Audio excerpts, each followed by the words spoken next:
Welcome to Penrose Learning, where we make understanding easy. In this video, I will explain how to use ChatGPT file upload. This powerful feature lets you bring your own documents and data directly into your conversations. You can upload various file types, like PDFs, Word documents, and spreadsheets, to get instant insights and summaries. It's a fantastic way to extend ChatGPT's capabilities, making it a more versatile tool for your daily tasks and research needs, saving you valuable time. Uploading your files is straightforward. First, ensure you are using a supported ChatGPT version.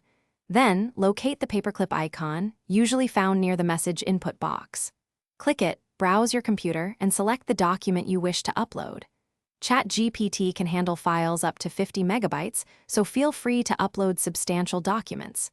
Once uploaded, the system will confirm, and you can start interacting with your content. Once your file is uploaded, the real power begins. You can ask ChatGPT to summarize the document, extract specific information, or even analyze data within a spreadsheet. For example, you might ask for the main conclusions of a report or to identify key figures from a financial statement. Remember to use clear and concise prompts to get the best results, and don't hesitate to ask follow-up questions to explore further.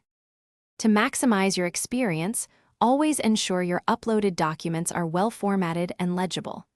If you're working with very large files, sometimes breaking them into smaller, more manageable sections can improve processing. This approach helps ChatGPT focus on specific parts, leading to more accurate and quicker responses.